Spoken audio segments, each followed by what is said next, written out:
Okay, Motherwell manager Tommy McLean has lost injury victims Dougie Arnott and John Philibin from his plans, and Dutchman Bart Verhoel is rested.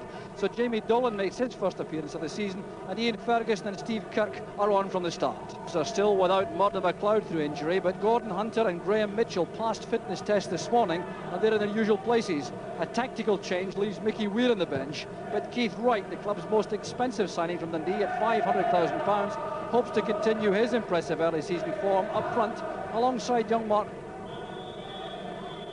And the referee this afternoon, Mr. Jim Herold from Newton Mearns. Brian Hamilton. Challenged instantly by Dolan, who did well for Motherwell, showing a lot of determination. Here's Ian Ferguson. Testing Burridge with a fine effort. Well, I'm sure John Burridge had his card marked about Ian Ferguson's shooting power. Finished up fouling Mark McGraw, so Hibs have a free kick. Taken quickly by Hamilton to Miller. Up goes McGinley. Keith Wright's effort, and a brilliant save from Billy Thompson. Well, an acrobatic effort there from Keith Wright. Billy Thompson endearing himself to the Motherwell supporters. McGinley did well, so too did Wright, and Thompson had to stretch himself to make the save. So there are some instructions coming from the Motherwell dugout, resulting in some change of tactics. But here's Keith Wright with a chance first time. And once again, it's Billy Thompson to Motherwell's rescue. Well, that's excellent goalkeeping and terribly necessary. Ball taken here, first time on the volley by Keith Wright. Hit superbly, but what a save it was from Thompson.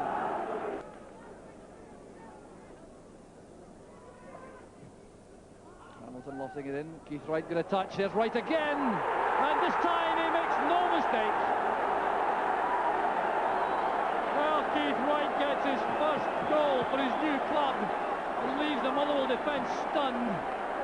He's certainly been the player looking most likely to score.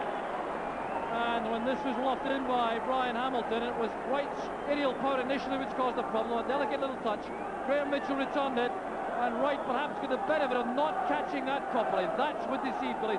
Well, Orr and Willie Miller have switched places. Willie Miller going to a more advanced role now that Davy Cooper has switched generally to the right flank. He's on the left for the moment for this free kick, though. That's a fine ball, and brilliantly scored there by McCart. The Motherwell captain brings his team back in level terms, but it was down to the quality of the free kick. Let's look at this ball, whipped in, an outswinger, a nightmare for Burridge, and Chris McCart hustling in to bullet the ball home. Well, that was a goal of genuine quality, and Cooper's value demonstrated once again.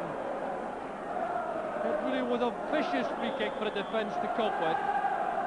And with McCart knowing exactly where the ball would arrive, powering himself in there, Chris McCart.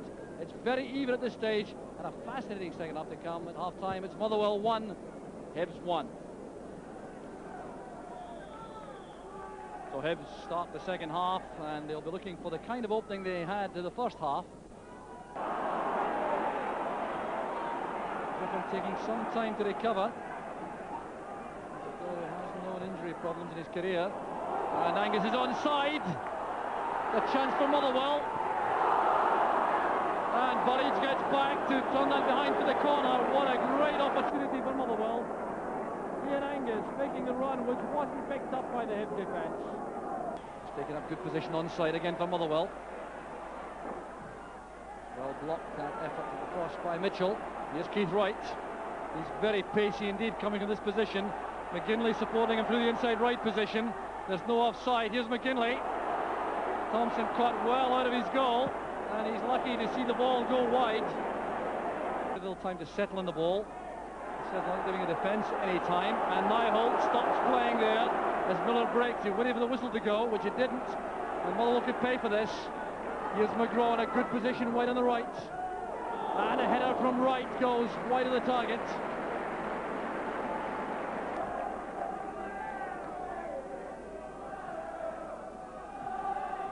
There's Ian Ferguson taking on McIntyre. Good early ball, and a fine save by Burridge. came off Gordon Hunter for the young defender. Well, there's Billy Thompson's kick out, and there's no more time. The honours are even in the end. The Motherwell, I think, will be the more disappointed side on the basis of the second half performance, and they'll recall the header of Ian Angus, which came back off the crossbar, and some other good attacking opportunities which were wasted. But Hibs certainly have shown that they're back in business, undefeated after 3 matches, their first away game, and they've earned a point from the cup holders. So over the piece, perhaps a fair result. Time up. It's Motherwell 1, Hibs 1. Tommy, your first home league match as cup holders at Fir Park. How do you feel about the performance? A bit disappointed, obviously, in not winning the game. I think after the first 20 minutes, I thought we settled and were the team in control.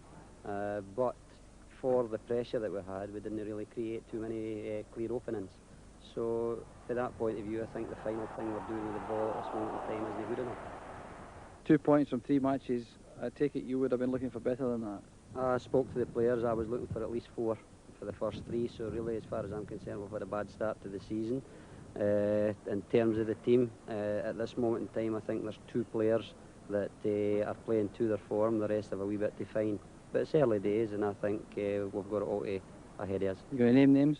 No names, no names. What about your crowd reaction? This is your first time back. The new East Stand is up there looking very impressive. Were you happy with the response you got from the Motherwell supporters? Yeah, I was delighted. You know, I think that the fixtures have been a wee bit unkind and having 2 away games and difficult away games, you know, after the cup win. But we got them back today, and it's up to us now to try and retain them. And what we've really got to do is brush up on the final thing. I think we're getting into areas, but the final thing is the thing that's letting us down at the moment. Is there any possibility at all of the Shannon transfer being revived? Absolutely no chance. That's finished. Alec, what was your reaction to that performance this afternoon? Well, I felt in the first 20 minutes we competed well and we made a few chances. Unfortunately, we never managed to take them, and then we scored.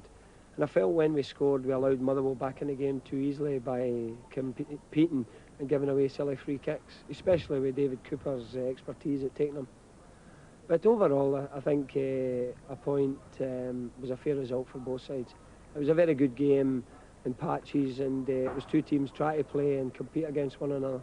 Now, you've played 3 matches, undefeated, 5 points. Did you think that was a possibility before last Saturday? Well, before last Saturday, we had a chat with the players, and we tried to make them aware that we've got to win our home games and compete against the teams away from home and try and get something.